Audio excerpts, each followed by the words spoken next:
ಹೀರಾಮಂಡಿ Netflix ಅಲ್ಲಿ ಸಿಕ್ಕಾಪಟ್ಟೆ trending ಅಲ್ಲಿರುವಂತಹ ವೆಬ್ ಸೀರೀಸ್.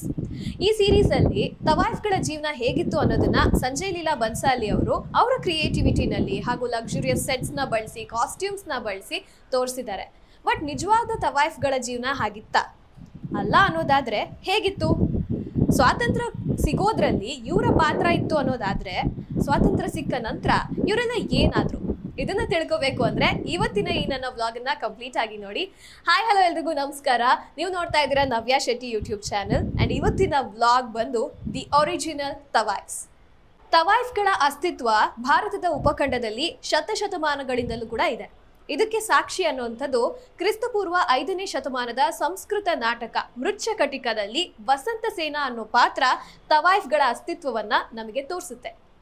ಧಾರ್ಮಿಕ ಮತ್ತು ಸಾಮಾಜಿಕ ಸಂದರ್ಭಗಳಲ್ಲಿ ರಾಜರು, ರಾಜಕುಮಾರರು ಮತ್ತು ಇತರ ಶ್ರೀಮಂತ ಪೋಷಕರನ್ನ ಮನರಂಜಿಸೋದಕ್ಕೋಸ್ಕರ ಗಾಣಿಕರಿಗೆ ನೃತ್ಯ ಮತ್ತು ಸಂಗೀತದಂತಹ ಲಲಿತ ಕಲೆಗಳಲ್ಲಿ ತರಬೇತಿ ನೀಡಲಾಗ್ತಿತ್ತು.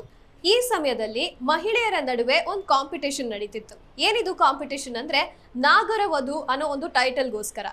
ಏನಿದು ನಾಗರವಧು ಅಂತ ಕೇಳೋದಾದ್ರೆ ತುಂಬಾ ಸುಂದರವಾಗಿರುವಂತ ಮಹಿಳೆ ಹಾಗೂ ಬೇರೆ ಬೇರೆ ರೀತಿಯಾದಂತಹ ನೃತ್ಯ ಕಲೆಗಳನ್ನ ಕಲ್ತಿರುವಂತ ಪ್ರತಿಭಾವಂತ ಮಹಿಳೆಯನ್ನ ಆಯ್ಕೆ ಮಾಡಿ ನಾಗರವಧು ಅಂತ ಪ್ರಶಸ್ತಿ ಕೊಡ್ತಾ ಇದ್ರು. ಇದಕ್ಕೆ ಉದಾಹರಣೆ ಆಮ್ರಪಾಲಿ ಖ್ಯಾತಿಯ ನಾಗರವಧು ಅಥವಾ ರಾಜನರ್ತಕಿ. ಇನ್ನ ಜನಪದ ಇತಿಹಾಸಕ್ಕೆ ಬರೋದಾದ್ರೆ ಊರ್ವಶಿಯು ಭೂಮಿನಲ್ಲಿ ದೇವದಾಸಿಯಾಗಿ ಜನಿಸಿದ್ಲು ಹಾಗೂ ಮಾನವರಿಗೆ ನೃತ್ಯದ ದೈವಿಕ ನಾಲೆಡ್ಜ್ ಅಂದ್ರೆ ದೈವಿಕ ಜ್ಞಾನವನ್ನ ನೀಡಿದ್ಲು ಅನ್ನುವಂತ ಒಂದು ನಂಬಿಕೆ ಇದೆ. ತವಾಯ್ಫ್ ಅತ್ಯಂತ ಯಶಸ್ವಿ ವೇಶ್ಯಾವಾಟಿಕೆ, ನೃತ್ಯ ಮಾಡುವ ಹುಡುಗಿ ಅಥವಾ ಮಹಿಳಾ ಮನರಂಜನೆಯಾಗಿದ್ದು ಅವರು ಭಾರತೀಯ ಉಪಖಂಡದ ಉದಾತ್ತತೆಯನ್ನ ವಿಶೇಷವಾಗಿ ಮೊಘಲ್ ಯುಗದಲ್ಲಿ ಪೂರೈಸಿದ್ರು. ಬ್ರಿಟಿಷರ ಕಾಲಕ್ಕೆ ಅವಕಾಶಗಳ ಕೊರತೆಯಿಂದಾಗಿ ಅನೇಕ ತವಾಯ್ಫ್ಗಳು ಬ್ರಿಟಿಷರಿಗೆ ನಾಚ್ ಹುಡುಗಿಯರು ಅಥವಾ ವೇಶ್ಯರಾಗಿ ಹೋಗ್ಬೇಕಾಯ್ತು. ಇನ್ನ ಈ ತವಾಯ್ಫ್ಗಳು ಎಲ್ಲಾ ಕಡೆ ತವಾಯ್ಫ್ಸ್ ಅಂತಾನೆ ಹೇಳ್ಸ್ಕೊತಿರ್ಲಿಲ್ಲ, ಅವರಿಗೆ ಬೇರೆ ಬೇರೆ ಹೆಸರಿತ್ತು.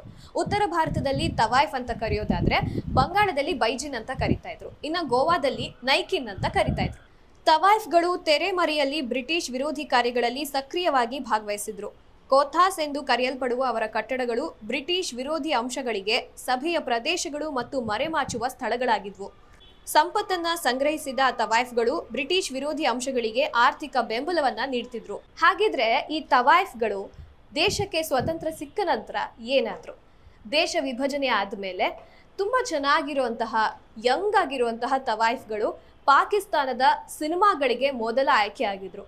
ಹೌದು, ಪಾಕಿಸ್ತಾನದಲ್ಲಿ ಇನಿಷಿಯಲ್ ಡೇಸ್ ಅಲ್ಲಿ ಬಂದಂತಹ ಲಾಲಿವುಡ್ ಸಿನಿಮಾಗಳಿಗೆ ಇವರನ್ನ ಹೀರೋಯಿನ್ಸ್ ಆಗಿ ಸೆಲೆಕ್ಟ್ ಮಾಡ್ತಿದ್ರು. ಜೊತೆಗೆ ಅಲ್ಲಿ ಬ್ಯಾಕಪ್ ಡ್ಯಾನ್ಸರ್ಸ್ ಆಗಿ ಕೂಡ ಹಲವಾರು ತವಾಯ್ಫ್ಗಳು ಆಕ್ಟ್ ಮಾಡಿದ್ದಾರೆ, ಪರ್ಫಾರ್ಮ್ ಮಾಡಿದ್ದಾರೆ. ಇದಿಷ್ಟು ಇವತ್ತಿನ ನನ್ನ ವ್ಲಾಗ್.